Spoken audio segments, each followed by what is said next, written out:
ప్రార్థన చేసుకుందాం. పరిశుద్ధుడైన మా దేవ, కృప కలిగిన మా తండ్రి, నాయన, ఈ 2 దినముల నుండి నీవు మమ్మల్ని సహించి నాయన మాకు నీ ఉపదేశమునిచ్చి మమ్మల్ని ఆదరించుచున్నావు. నేడు కూడా నాయన మమ్మల్ని దర్శించి ఆదరించమని యేసునామమున అడుగుచున్నాను తండ్రి.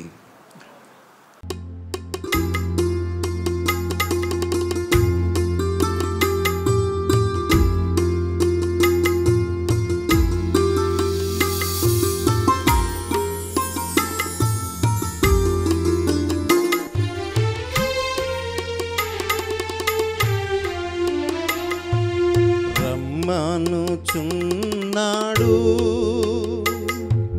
నిన్ను ప్రభు యేసు,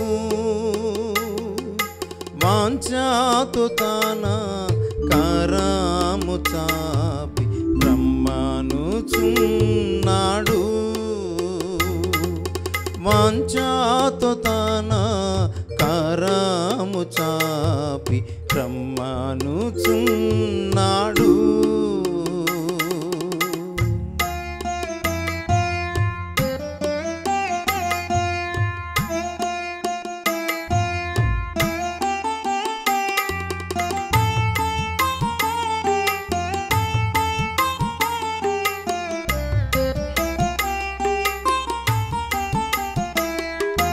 ఎటువంటి శ్రమలందును ఆదరణ నీకిచ్చునని, ఎటువంటి శ్రమలందును ఆదరణ నీకిచ్చునని గ్రహించి నీవు యేసుని చూచిన హద్దులేని ఇంపు పొందేదవు. గ్రహించి నీవు యేసుని చూచిన హద్దులేని ఇంపు పొందేదవు. రమ్మనుచున్నాడు నిన్ను ప్రభు యేసు, వాంఛతో తన కరము చాపి రమ్మనుచున్నాడు. వాంఛతో తన కరము చాపి రమ్మనుచున్నాడు.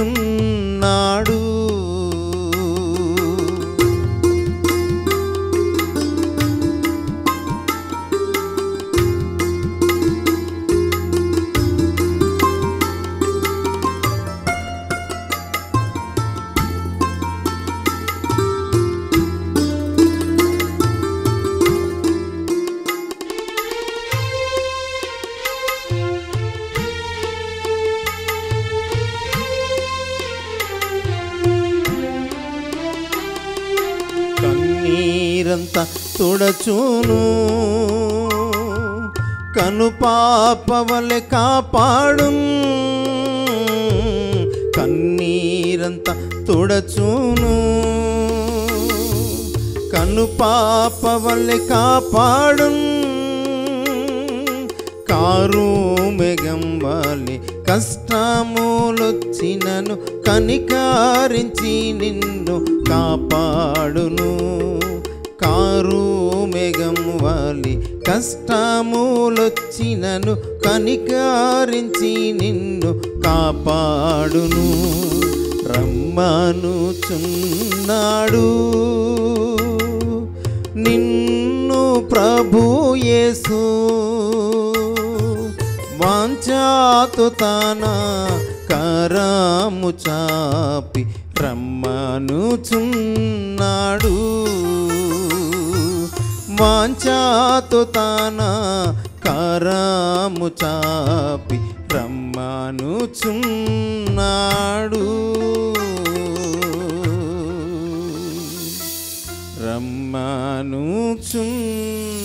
రమ్మనుచున్నాడు.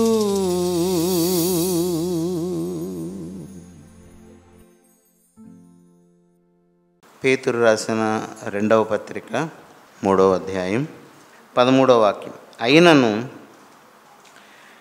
మనం ఆయన వాగ్దానమును బట్టి క్రొత్త ఆకాశముల కొరకును క్రొత్త భూమి కొరకును కనిపెట్టుచున్నాము. వాటి యందు నీతి నివసించును. మనకి అనుగ్రహింపబడిన ఈ పరిశుద్ధ గ్రంథం బైబిల్లో నీతిని గురించి చెప్పినన్ని మాటలు, వాక్యాలు ఏ విషయం గురించి లేవు. అవన్నీ మనం ఈ ఒక రోజులోనూ చెప్పుకునే అంశాలు కాదు. కానీ నీతి అనేది ఒక్కటే. దాని గురించి ఈ 2 రోజులు మనం చదువుకున్నాం. ఈ మాట కొంచెం 8వ వాక్యం నుండి చదువుదాం.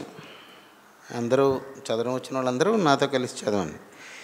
ప్రియులారా, ఒక సంగతి మరచిపోకుడి. నెమ్మదిగా చదవండి, కంగారే ఉంది. ఒక సంగతి మరచిపోకుడి, ఏమనగా ప్రభువు దృష్టికి ఒక దినము 1000 సంవత్సరముల వలెను, 1000 సంవత్సరములు ఒక దినము వలెను ఉన్నవి. ఆ ముక్క మనం చదివిన తర్వాత ఆలోచించాలి. ప్రభువు యొక్క దృష్టికి ఒక దినము 1000 సంవత్సరాలు. 1000 సంవత్సరాలు ఒక దినము అంటే ఈ సంవత్సరము దినము అనేవి కాలగణనానికి చెందినవి, కాలపరిమితి కలిగినవి. ఇప్పుడు మనం ప్రభువు దృష్టిని మనము గణించాలి అంటే ఒక ముందుకెళ్ళేటట్లుగా ఒక దినము 1000 సంవత్సరాలనో లేదా 1000 సంవత్సరాలు ఒక దినం అంటేనో మనం ఆలోచించవచ్చు. కానీ ఒకే సంగతిని అటు ఇటుగా అంటే కాలములకు అతీతము మన ప్రభువు అని తెలియజేయబడింది. సరే, కొందరు ఆలస్యమని ఎంచుచున్నట్లు, మీరు చూడడం లేదు బైబిల్, ఎంచుకొనున్నట్లు ప్రభువు తన వాగ్దానమును ఆలస్యము చేయువాడు కాడు, కానీ ఎవడును నశింపవలనని ఇచ్చయింపక అందరూ మారు మనస్సు పొందవలనని కోరుచు మీ ఎడల దీర్ఘశాంతము గలవాడై ఉన్నాడు. అయితే ప్రభువు దినము దొంగ వచ్చినట్లు వచ్చును.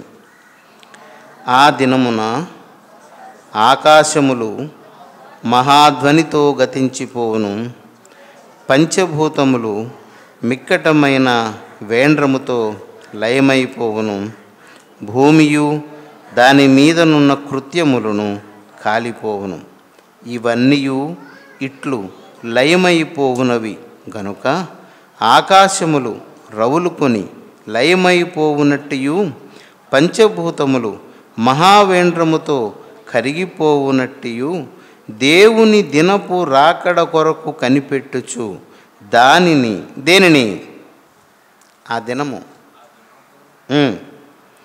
దేవుని దినపు రాకడ కొరకు కనిపెట్టుచు దానిని అపేక్షించుచు మీరు పరిశుద్ధమైన ప్రవర్తనతోనూ భక్తితోనూ ఎంతో జాగ్రత్త గలవారై ఉండవలెను. అయినను, ఇప్పుడు మనం చదువుకున్న వాక్యం ఇది, అయినను మనమాయన వాగ్దానమును బట్టి క్రొత్త ఆకాశముల కొరకును క్రొత్త భూమి కొరకును కనిపెట్టుచున్నాము, వాటి యందు నీతి నివసించును. ఇప్పుడు అర్థమైంది? ఇది చెప్పాలా మీకు? ఇంకా మీ మనసుకి అర్థమైపోలేదా? మనము కనిపెట్టుచున్నాము. ఎవరైనా ఇంకా దేనికైనా కనిపెడితే, దేనికైనా కనిపెడితే ఏంటి? దేనికి కనిపెడుతున్నాం మనం? మీ మనసులో మీరు ఆలోచించుకోవడం. ఇద్దరు సమవయస్కులైనటువంటి మనుషులు, ఒకడు నీతిని సంపాదించుకున్నాడు, ఒకడు ధనాన్ని సంపాదించుకున్నాడు. వారి ఆయుష్ 100 సంవత్సరాలుగా నిర్ణయింపబడితే వాళ్ళిద్దరూ ఒకేసారి మృతి చెందుతారు. అంతేనా? అంటే ఊహాత్మకంగా. కానీ ఈ నీతి కలిగిన వాడు భూమి మీద నీతినే ధనంగా కలిగి ఉంటాడంటే ఏముంటుంది వాడి దగ్గర? నీతిపరుని దగ్గర ఏముండదు. ఒకసారి చూద్దాం. సామెతలు 15:6. నీతిమంతుని ఇల్లు భక్తిహీనునికి కలుగు వచ్చుబడి శ్రమకు కారణం. దీన్ని ఎప్పుడు కూడా సామెతల్లో 2 పాదాలు ఉంటాయి, ఒకటి దానికి ఒకటి విరుద్ధమైన భావాన్ని అంటే కలిగి ఉంటాయి. ఈ 2 వాక్యాలని మనం ఇప్పుడు ఒకదానిలో నుంచి ఒకటి తీసుకుని దాన్ని సమానమైన విలువలోకి మార్చాలి మనం. ఎలాగంటే నీతిమంతుడు భక్తిహీనుడు 2 సరిపోయాయి కదా. అక్కడ ఇల్లు అని ఉన్నప్పుడు ఇక్కడ ఇల్లు అని ఉండాలి, ఎక్కడ? వచ్చుబడి దగ్గర. కానీ అది లేదు. గొప్ప ధననిధి, శ్రమకు కారణము రాయబడి ఉన్నాయి. ఇప్పుడు ఈ రెండింటినీ మనం సమతుల్యం చేయాలంటే నీతిమంతుని ఇల్లు, భక్తిహీనుని ఇల్లు స్థానంలో ఏముంది ఇక్కడ? వచ్చుబడి అంటే ఆదాయము. అది గొప్ప ధననిధి, శ్రమకు కారణము అని ఉన్నాయి ఇందులో. ధననిధి అంటే దాచబడినది. ఏం దాచబడింది? ధనము దాచబడిన నిధి. అది కంటికి కనిపిస్తుందా? అంటే కంటికి కనిపించింది మన అవసరానికి ఎలా ఉపయోగపడుతుంది? అది ఉనికిలో ఉన్నది కాదు, దాచబడినది. అది ధనమే కానీ అది అనుభవంలోనికి రాదు. అది నీతిమంతుని ఇల్లు. మరి భక్తిహీనుని ఇల్లు నిరంతరము వచ్చుబడి అంటే నిరంతరం ఆదాయం వస్తుంది. అయితే అక్కడ రాయబడి ఉంది అది గొప్ప అని. గొప్ప అనేది ఎప్పుడు కూడా పరసంబంధమైన పదం. అది గొప్ప అంటే దానికన్నా పెద్దది ఉండదు. లేఖనములో గొప్ప అంటే అది దైవత్వానికి సంబంధించింది, దేవునికి సంబంధించింది, పరసంబంధమైనది, పరలోక సంబంధమైనది. కనుక ఈ 6వ వాక్యంలో ఉన్నది గొప్ప ధననిధి అంటే కనబడదు, మూత వేయబడినది, వినియోగంలోని ఉండదు. కానీ అది గొప్ప ధననిధి. ఇంకా నిధి అలాగే ఉంటుంది. కానీ వీడు నీతిమంతుడు, వీడి ఇంటికి వచ్చుబడి ఉండదా? నీతిమంతునికి వచ్చుబడి ఉండదు. వచ్చుబడి వచ్చేవాడు ఉన్నాడు, వాడు సుఖము, సంతోషము, లాలసంతో వాడు హాయిగా బ్రతుకుతూ ఉంటాడు. కానీ వాడు అవతలకి వెళ్ళేసరికల్లా శ్రమకే అది ఈ కూడబెట్టింది. మనము ఈ లోకములో వస్తు సంపదను కూడబెట్టడానికి బదులుగా మనము నీతిని సంపాదించుకోవాలి. ఈ వాక్యం యొక్క ఉద్దేశం. ఈ నీతి అనేది ఒక ముక్క చూడండి, ఇదే సామెతల గ్రంథంలో 11:4 వాక్యం చూడండి. ఉగ్రత దినమంది, ఇప్పుడు అదే కదా మనం చదువుకుంటున్నాం. ఆ దినము వచ్చేటప్పటికి ఆస్తి అనేది అక్కరకు రాదు. ఇవన్నీ విశ్వాసి తన మనసులో బేరీజు వేసుకోవడానికే. ఇవి నా కమాండ్ ఏం కాదు, ఇది మీకు స్వేచ్ఛ ఉంది. ఒకడు తన జీవిత కాలంలో న్యాయమైన సంపాదన అయినా, నేను చెప్పేది అక్రమమైన సంపాదన గురించి నేను అసలు ఆ ఊసి ఎత్తకూడదు మనం. అక్రమమైన వాడికి ఇక్కడే వాళ్ళు వచ్చి పట్టుకుపోతుంటారు, సిబిఐలో ఎవరాళ్ళే. కాబట్టి అక్రమము కాదు, న్యాయమైనవే చెప్తున్నాను. దేవుని ప్రజలు ధనము కూర్చుకోవడానికి వినియోగించే సమయాన్ని నీతిని సమకూర్చుకోవడానికి వినియోగించుకోవాలి అనేది దేవుని వాచ, అంటే దేవుని మాట. ఎందుకని అంటే ఇక్కడ ఒక దాని గురించి ఒక టిప్పు లాంటిదన్నమాట. ఉగ్రత దినమందు ఆ రోజు ఇలాంటి, ఇప్పుడు పేతురులో మనం చదువుకున్న లాంటి ఒక రోజు, ప్రభువు రాకడ దినము, ఆ ఉగ్రత దినము రోజున ఒకనికి నీతి అవసరానికి వస్తుంది కానీ ఆస్తి అవసరానికి రాదు అని దేవుడు సామెతల గ్రంథంలో సొలొమోను ద్వారా మనకి తెలియచేశాడు. ఇది మనకు ఒక చురక లాంటిది. లేదు, మనం మరలడానికి ఏదైనా ఊరు వెళ్తున్నప్పుడు మనకి రాళ్ళు ఉంటాయి, బోర్డులు ఉంటాయి, ఇటొకూరు వస్తుందనేసి. అలాగా ఇది మన మనసుని మనము డ్రైవ్ చేసుకోవడానికి, తిప్పుకోవడానికి పనికొస్తుంది. నీవు న్యాయంగానే ధనం మీద దృష్టి పెట్టి సంపాదించు, ఉగ్రత దినం అనేది ఒకటి వస్తుంది. నీవు దీని మీద దృష్టి పెట్టకుండా ఆజ్ఞల విషయంలో, నేను ఈ విషయంలో ఎలా ఉన్నాను, తీర్పు తీర్చే విషయంలో ఎలా ఉన్నాను, సహోదరుని ప్రేమించడం ఎలా ఉన్నాను, నాకు అన్యాయం చేసిన వాని విషయంలో ఎలా ఉన్నాను, అపవిత్రత విషయంలో ఎలా ఉన్నాను, నీవు దీని గురించి సాధన చేసుకుంటూ నీవు జీవితాన్ని ఇలా మళ్ళించి చూడు. నీవు ఈ ప్రయాణంలో నీతిని సమకూర్చుకుంటావు. కానీ అక్కడ రాయబడి ఏమనుంది? నీతి మరణము నుండి రక్షించును. మరణము నుండి తప్పిస్తే ఏమొస్తుంది? జీవం వస్తుంది. ఇదే నీతిని సమకూర్చుకోవడానికి నీవు శ్రమ పడకుండా, దీని మీద దృష్టి పెట్టకుండా న్యాయంగానే ధర్మంగానే నువ్వు ధనం సంపాదించుకుంటూ వెళితే నీవు ఈ ధర్మయుక్తంగా సంపాదించిన ఐశ్వర్యం ధనమైనా ఏం చేయదు, మరణము నుండి తప్పించరు. కాబట్టి ఇద్దరూ కష్టపడతారు. నీతిని సంపాదించుకునేవాడు అదే దృష్టితో ఉంటాడు, సాధన చేస్తుంటాడు. ఒకవేళ ఏదైనా జయించలేకపోతే, ఇదిగో ప్రభా నేను ఈ విషయంలో గెలవలేకపోతున్నాను, నన్ను పరిశుద్ధపరచు అని దేవుని దగ్గర వేడుకుంటాడు, ఏడుస్తాడు, నీతి సమకూర్చుకున్న వాడికైతే ఒక ధీమా నిన్న చెప్పుకున్నాం కదా, ఏంటది? నిత్యమును నిబ్బరము నిమ్మళము ధైర్యం మరణాన్ని ఎదుర్కోవడానికి ఉంటుంది. కానీ తప్పేం చేస్తున్నాను, న్యాయంగానే కదా నేను చేసుకుంటున్నాను అని నువ్వు దీన్ని సంపాదించుకున్న నీతి అనేది నీ దగ్గర లేకపోతే మరణము నుండి మనము తప్పించుకోలేము. ఈ సంగతిని సంఘం గుర్తుపెట్టుకోవాలి. ఇంకొక వాక్యం ఒకటి ఉంది. నీతిమంతులకు ఉన్న ఒక ప్రత్యేకమైన లక్షణం ఏంటంటే 14వ అధ్యాయం 32 చదువుతారా? అపాయము రాగా భక్తిహీనుడు నశించును. అదే మరణకాలమన్న అపాయకాలమైన ఒకటే. అపాయకాలము రాగా నీతిమంతునికి ఆశ్రయము కలదు అంటే అది రెడీగా ఉంది. ఇలాంటి వాక్యాలు మనం నిదానంగా చదువుకోవాలి.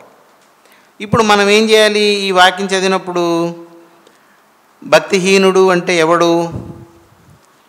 చేయవలసినంత భక్తి చేయకుండా దాన్ని స్థాయి తగ్గి భక్తి చేసేవాడు. ప్రార్థన చేస్తాం, ఉపవాసం అన్నీ ఉంటాయి, కానీ చేయదగినంత భక్తిని మనం చేయం. వాడు భక్తిహీన భక్తి కలిగిన వాడు, తక్కువ భక్తి కలిగిన వాడు. వాడు ఏం చేస్తాడనుంది? భక్తిహీనుడు నశించును. ఆ దినం వచ్చినప్పుడు భక్తిహీనుడు నశించిపోతాడు. కానీ నీతిమంతునికి ఆశ్రయము కలదు. ఎవడ నీతిమంతుడు? ఎవడు ధనవంతుడు? ధనము గలవాడు ధనవంతుడు. ఎవడు నీతిమంతుడు? నీతి కలిగి ఉన్నవాడు నీతిమంతుడు. ఇప్పుడు మనం చదువుకున్న ఈ లేఖనం దగ్గరికి మనం వద్దాం. ఈ 13 మనం ఆయన వాగ్దానమును బట్టి ఇది మనం ఒకసారి దీనికి చేర్చుకోవాలి. ఈ రోజున ప్రార్థన చేసుకునే మనము ప్రార్థనలో దేనిని అపేక్షించి ప్రార్థిస్తున్నాము అనేది ఈ వాక్యం. పేతురు ఏం చేయమంటున్నాడు? ఆయన వాగ్దానము ఏంటి? వాగ్దానము, నేను మిమ్మల్ని అనాథులుగా విడువను. ఇదిగో నేను ఇప్పుడు ఎలా అయితే ఆరోహణై వెళ్తున్నానో నేను మరలా మీకోసం తిరిగి వస్తాను, మీరు ధైర్యంగా ఉండండి అని చెప్పి వెళ్ళాడు. ఆయన వాగ్దానమును బట్టి మనం దేనికోసం ఇప్పుడు ఎదురు చూడాలి అంటే, నిరీక్షణ అయినా విశ్వాసమైన దేనికోసం మంది ఇక్కడ రాసి ఉంది. క్రొత్త ఆకాశముల కొరకును క్రొత్త భూమి కొరకును మనము ఎదురు చూడాలి. ఎందుకు ఎదురు చూడాలి? అందులో ప్రవేశించాలి కనుక. అది ఎప్పుడు వస్తుందా? అందులో ప్రవేశిద్దామని ఎదురు చూడాలి. ఎదురు చూసేవాడి దగ్గర ఏముండాలి? బస్సు వస్తుంది వైజాగ్ వెళ్ళాలి, బస్సు వస్తుంది వైజాగ్ వెళ్ళాలి అని చూసేవాడి దగ్గర ఏముండాలి? టికెట్ తీసుకోవడానికి డబ్బులు ఉండాలి. అది లేనివాడు బస్సు వచ్చే వరకు ఎదురు చూస్తేనేంటి, అటు తిరిగి కూర్చుంటేనేంటి. అదే పేతురు చెప్తున్నాడు. వాగ్దానము కలిగిన మనము క్రొత్త ఆకాశముల కొరకును క్రొత్త భూమి కొరకును కనిపెట్టాలి. ఎందుకు ఎదురు చూడాలి అంటే, ఇవి ఉండవు కదా. ఇంకా మనం పైన చదివితే ఉంది, అసలు ఈ భూమి దేని కొరకు భద్రము చేయబడి ఉంది అని ఎందుకు మొదటి నుంచి చదివేద్దాం. ఈ రెండవ పత్రిక మీకిప్పుడు వ్రాయిచున్నాను. పరిశుద్ధ ప్రవక్తల చేత పూర్వమందు పలుకబడిన మాటలను ప్రభువైన రక్షకుడు మీ అపోస్తలుల ద్వారా ఇచ్చిన ఆజ్ఞను మీరు జ్ఞాపకము చేసుకొనవలెనని చేసుకొనవలెనను విషయమును మీకు జ్ఞాపకము చేసి నిర్మలమైన మీ మనస్సులను రేపుచున్నాను. నిర్మలమైన మనస్సును కలిగితేమవుద్ది? కలకలం పుడుతుంది. అంటే ఏ విషయంలో వీళ్ళు నిర్మలమైపోయారు? నిర్మలమైన వాడిని ఎందుకు రేపవలసి వస్తుంది అంటే, నిశ్చలంగా ఉన్న నీటిని అలజడిపాలు చేయాలంటే అందులో ఏదో బండ ఎత్తేయాలి, లేదా మనమే చేతులు కాళ్ళు అందులో ఊపితే ఆ నీళ్లు కలకలవుతాయి.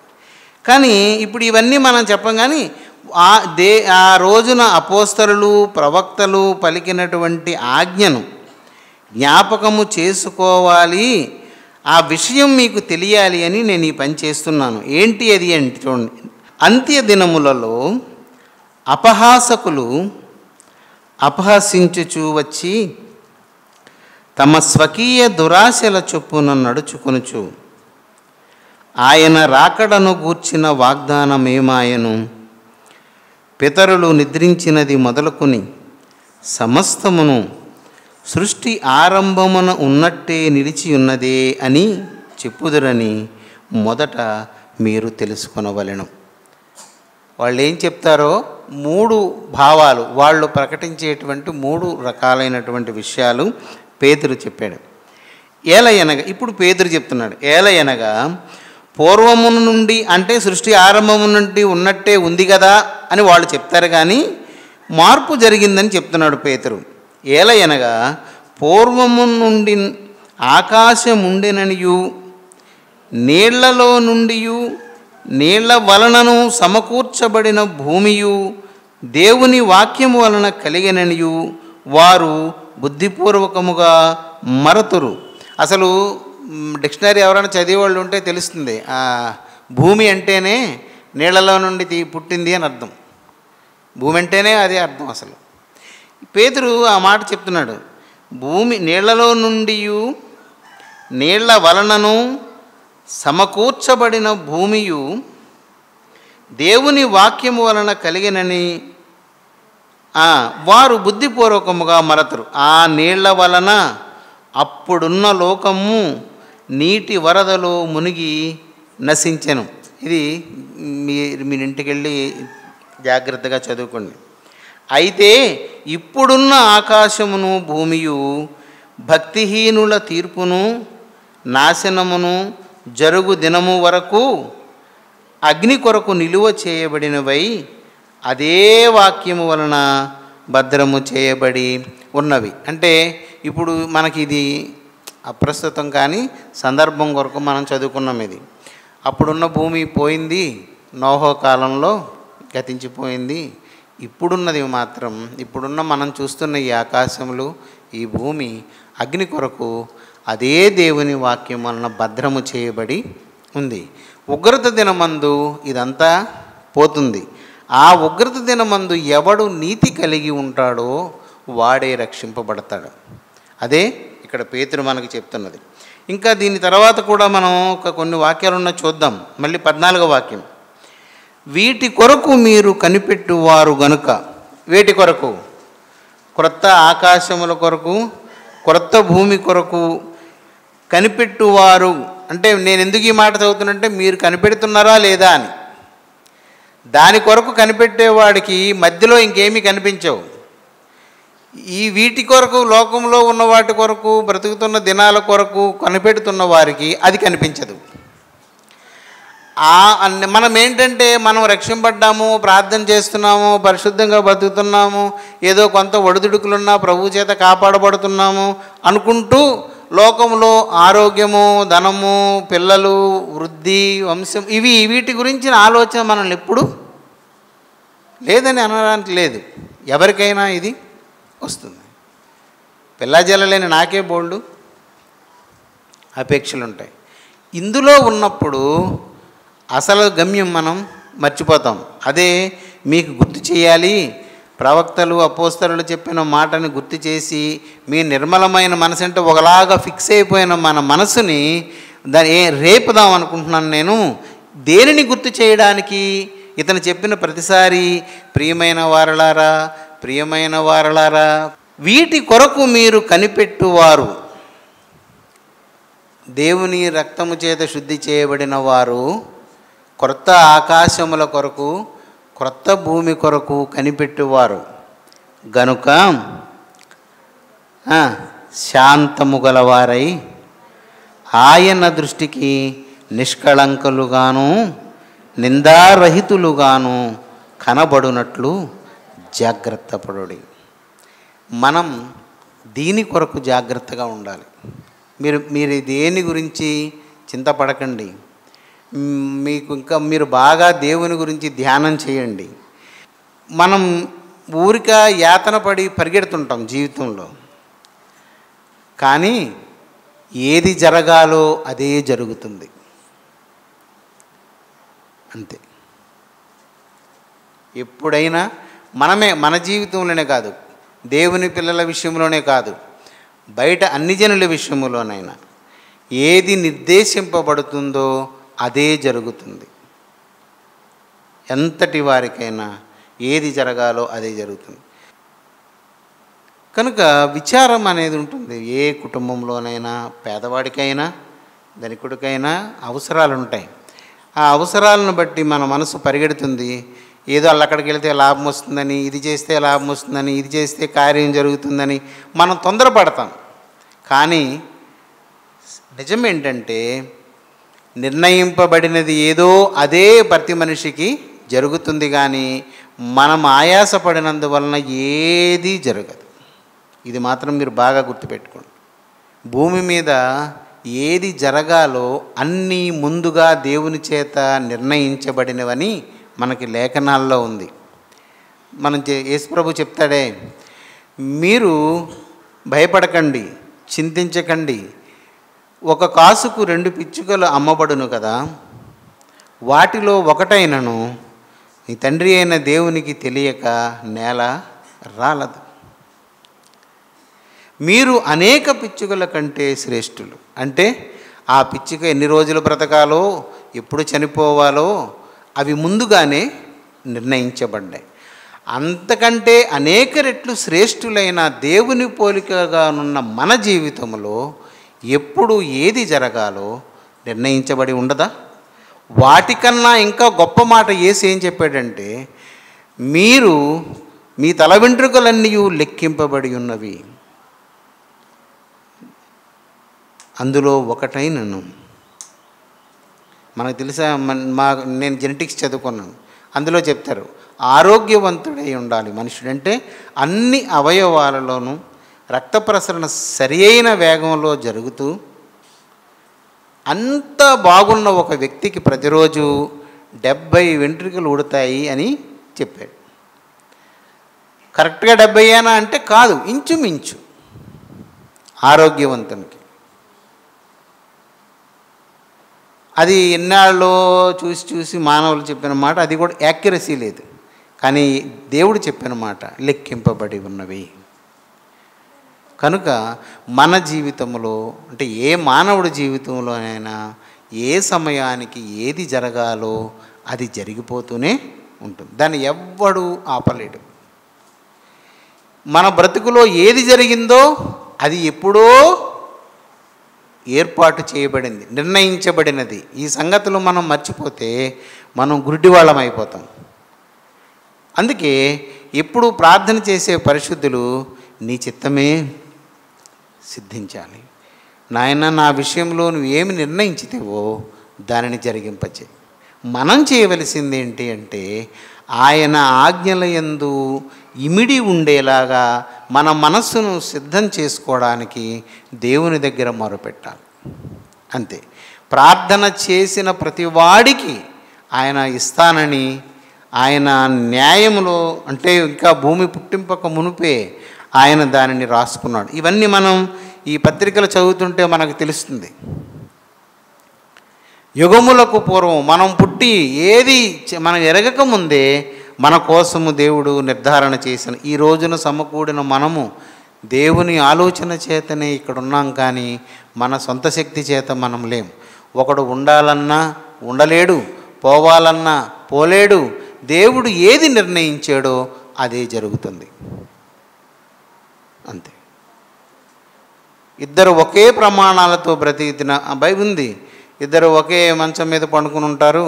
ఒకరు అతను పునరుత్థానానికి నిర్ణయించబడినవాడు. కనుక దేవుని పిల్లలారా, మీరెప్పుడు చింతపడకండి. యేసు ప్రభు చెప్పిన మాటలో ఈ నిజం మనం గ్రహించలేము. ఈ లోక వస్తువులు, ఏమి తింటామా, ఏం తాగుతామా, ఉద్యోగం లేకపోతే ఎలాగూ, వ్యాపారం లేకపోతే ఎలాగూ, మా పిల్లలు కలకత్తా వెళ్ళకపోతే ఎలాగా, ఏదేదో అని అనుకుంటాం మనం. చింతపడద్దు. ఏ సమయానికి ఏది జరగాలో అది నిర్ణయించబడి ఉంది గనక మనము చింతపడవలసిన పని లేదు. తినడానికి త్రాగడానికి కావలసినవి దేవుని యందు రక్షణ పొందిన వానికి అనుగ్రహించబడి ఉన్నవి. ఏవైతే అనుగ్రహించబడ్డాయో వాటి విషయంలో సంతృప్తి కలిగి బ్రతకమని మనకొక హెచ్చరిక దేవుడు ఇచ్చాడు. నీకు ఏది ఇచ్చాడో అంతే. నాకు ఇంతే ఇచ్చాడేంటి, నా ప్రక్కన ఉన్నవాడికి ఇంత ఉంది కదా అంటే, నీ బ్రతుకు దేవుని సన్నిధిలో పరిపూర్ణమవ్వడానికి ఆ స్థితి లేదా ఆ స్థాయి నీకు సరిపోతుంది. నిన్ను కొలత వేసినవాడు ఆయన.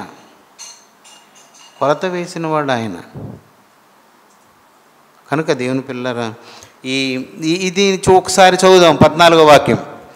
వీటి కొరకు మీరు కనిపెడుతున్నారో లేదో కానీ పేతురు సంఘానికి రాసినప్పుడు అతను చెప్తున్నాడు, కనిపెట్టువారు గనక శాంతము గలవారై, అంటే ఏ విషయములో నెమ్మదిని చెదరగొట్టుకోకుండా నిబ్బరముగా శాంతము గలవారై ఆయన దృష్టికి నిష్కళంకులుగాను నిందారహితులుగాను, అంటే దీని మీదే మీరు దృష్టి పెట్టండి అని.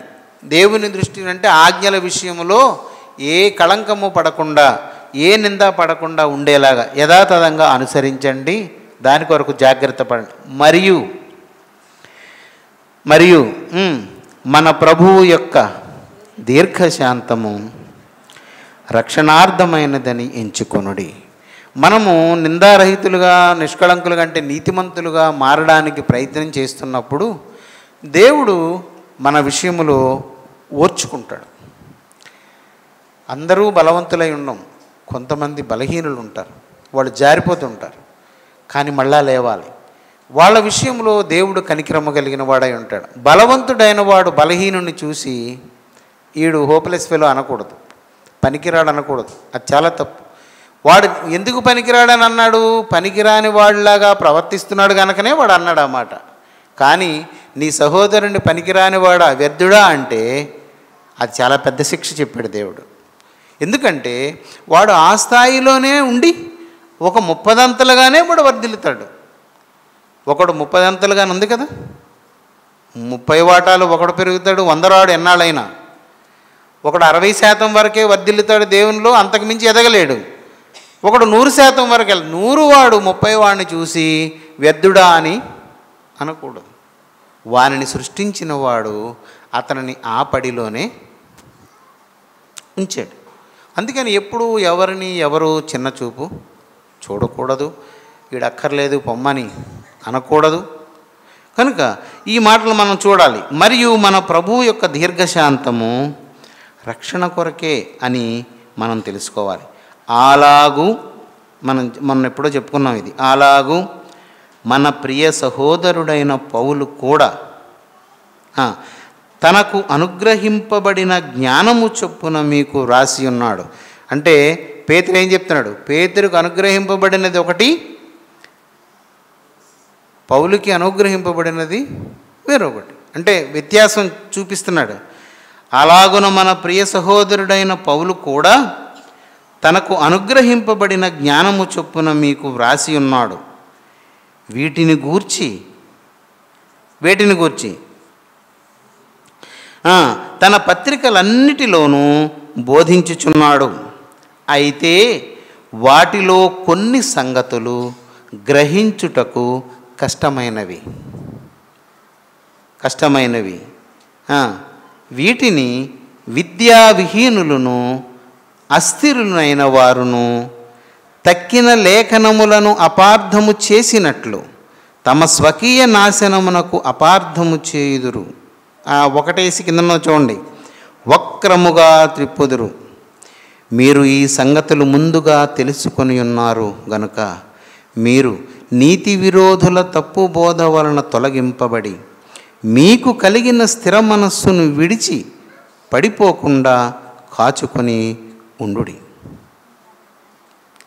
ఎంత విపులంగా ఒక రక్షణ పొందే ఒక వ్యక్తిని గూర్చి పేతురు రాశాడో, ఆయన తీసుకున్న జాగ్రత్తలో చాలా విషయాలు చెప్పాడు. నాకు అనుగ్రహింపబడిన కృప కన్నా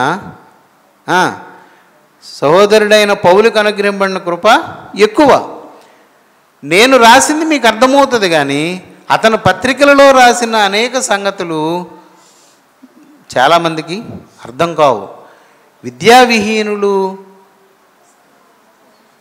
ఇలాంటి వాళ్ళకవి వంకరగా తిప్పుకొని చెప్పుకుంటారు ఆ వాక్యాన్ని. దాన్ని మీకు ముందుగానే తెలుసు కాబట్టి జాగ్రత్త పడండి. ఇంతకీ ఏంటి ఈ జాగ్రత్త అంటే, క్రొత్త ఆకాశముల కొరకు, క్రొత్త భూమి కొరకు కనిపెట్టి మీరు ఎదురు చూడాలి. అందులో నీతి మాత్రమే నివసిస్తుంది. నీతి సంబంధము కానిదేది ఆ క్రొత్త భూమిలో ఉండదు. ఇది సంగతి. కనుక మనకి ప్రధానాంశం ఏంటి? నీతిమంతులం కావాలి. నీతిమంతుడిని హేళన చేస్తారు, అవమానం చేస్తారు. నీతిమంతుడికి భూమి మీద తగు మాత్రమే ఉంటుంది, మితిమీరనిది ఉండదు. నీతిని సంపాదించడం ప్రార్థన చేతనే తప్ప మరి దేని చేతను?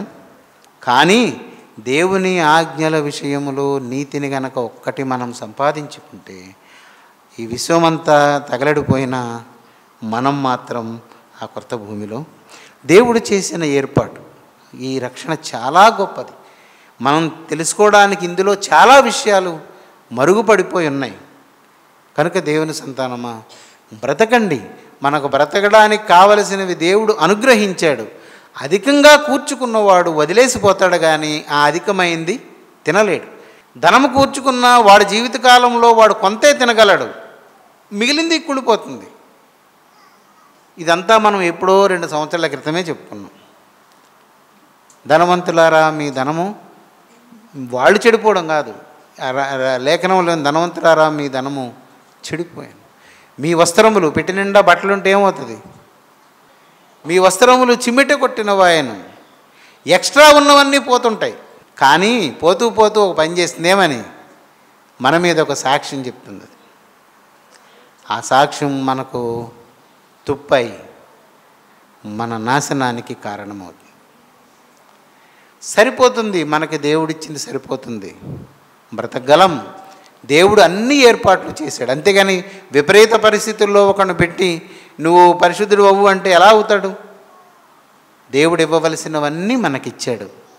అధికమైంది మనకు అక్కర్లేదు. అధికమైంది వచ్చినా అది వృధాగా పోతుంది, కానీ నీ వినియోగంలో మాత్రం అది ఉండదు. దయచేసి సంగతిని సంఘం గమనించండి.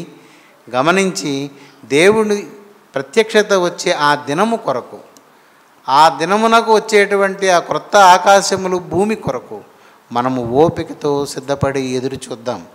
కానీ ఆ క్రొత్త భూమిలో ఏముంటుందో మాత్రం అక్కడ రాసి ఉంది. ఏమనుంది?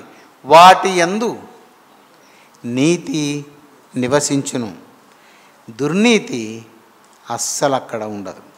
కనుక మన దినాలు పూర్తయ్యేటప్పటికీ మనము నీతిని సమృద్ధిగా సంపాదించుకొని మనము సిద్ధంగా ఉండాలి. ఆ నీతి ఎలాంటిది అంటే, ఒక్క విషయం, నీతిని సంపాదించుకున్నవాడు పరిస్థితుల ప్రభావం ఉధృతంగా ఉండి 7 సార్లు పడిపోయినా ఏమవుతుంది? తిరిగి లేచేలాగా చేస్తుంది. ఏది అంటే లోకములో ఏ శ్రమ అయినా ఏ బాధ కలిగినా ఆ నిబ్బరములో నుండి మాత్రం వాడిని తప్పించలేదు. నీతి అంత శక్తివంతమైంది. 7 సార్లు పడినను తిరిగి లేచను. దుష్టుడు నీతివంతుడి మీద పదే పదే వెళ్తుంటే దేవుడు ఏమంటున్నాడంటే 15వ వాక్యం 24వ అధ్యాయం.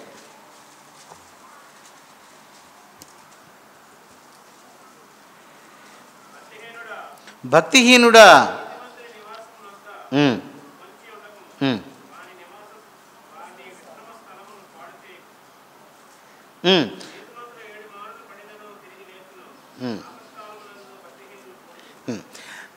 ఈ వాక్యం కూడా అంతే, మనం ప్రతిక్షేపించుకోవాలి. ఆపదకాలం వచ్చినప్పుడు నీతిమంతుడు పడిపోడు, ఆపదకాలములు వచ్చినా 7 సార్లు పడినా తిరిగి లేస్తాడు. వాణ్ణి పాడు చేయడానికి భక్తిహీనుడా వాని గుమ్మములో నువ్వు పొంచి ఉండకు, నువ్వు నశించిపోయేవాడివి, వాడు మాత్రం ఏమవ్వడని దేవుడు వానికి హెచ్చరిక. అక్కడ రాసిన మాటలు, ఆపత్కాలమందు భక్తిహీనులు కూలుదురు అని వాని విశ్రమ స్థలము. గుర్తుపెట్టుకోవాలి, ఈ మాట చాలా పెద్ద మాట. విశ్రమ స్థలము అంటే శ్రమపడిన తరువాతే విశ్రాంతి ఎప్పుడు అంటే ఎప్పుడు పనిపాటు లేకుండా ఇంట్లో ఆదివారం పూట ఇంట్లో కూర్చుంటే ఏంది విశ్రాంతి తీసుకున్నా అంటాడంటే ముందు రోజు పడిన కష్టానికి ఇప్పుడు విశ్రాంతి. ఇప్పుడు ఏ రోజు పని లేనివాడు ఎవడైనా ఏం చేస్తున్నారు, రెస్ట్ తీసుకుంటున్నాను అంటే ఏం పడటం రెస్ట్ తీసుకుంటున్నారు అంటారు కదా. కానీ విశ్రాంతి తీసుకుంటున్నాడు అంటే నీతిమంతుడు శ్రమపడి ఉన్నాడు కనుక దేవుడు ఏమంటున్నాడు అతన్ని, వాని విశ్రమ స్థలమును పాడు చేయకు. వాడు శ్రమపడి విశ్రాంతిలో ఉన్నాడు, వాడిని ఇబ్బంది పెట్టకు. ఒకవేళ నువ్వు ఇబ్బంది పెడదామని చూసినా వాడు 7 సార్లు పడినా తిరిగి లేస్తాడు, నువ్వు మాత్రం నాశనం అయిపోతావని. అంతటి జాగ్రత్త దేవుడు నీతిని కూర్చుకునేవాడి మీద కలిగి ఉంటాడు. కనుక నీతి ప్రధానాంశం. దేవుని సంగమా, నీతిని సంపాదించుకోవడానికి కష్టపడండి. మీరు ఎంత కష్టపడినా ఎంత సంపాదించినా అది మీకు అక్కరకు రాదు. ఉగ్రత దినమందు ఆస్తి అక్కరకు రాదు. నీతి మరణము నుండి రక్షించును అని ఏదైనా రాసుకున్న వాక్యం ఒకటి ఎదురుగా పెట్టుకోండి. అది మనల్ని హెచ్చరిస్తుంది వచ్చినప్పుడు పోయినప్పుడు. మనం ఏదైనా ఒక విషయంలో యాతన పడుతుంటే ఎందుకని అవసరంగా దీనికోసం ఇది వచ్చినా ఏం చేయాలి, ఇది మనం భక్తిగా ఉందాం, విశ్వాసం నేర్చుకుందాం అని అనిపిస్తుంది. కనుక దేవుని సంగమా, పేతురు చెప్పిన ఈ మాటను మనం గుర్తుపెట్టుకుందాం. మన జీవితంలో ఎన్నడూను తొందరలేవి లేకుండా దేవుడు అనుగ్రహించిన దాన్ని అనుభవిస్తూ తృప్తి కలిగి మనము జీవిద్దాం. క్రొత్త ఆకాశముల కొరకు, క్రొత్త భూమి కొరకు ఎదురు చూస్తూ ఈ మధ్యలో మనకు ఆశలు పుట్టించే వాటన్నిటినీ ప్రక్కన పెట్టి దేవుని యందు నమ్మకంగా బ్రతుకుదాం. అలాంటి కృప దేవుడు మనకు అనుగ్రహించును గాక. ఆమేన్. ప్రార్థన చేసుకుందాం.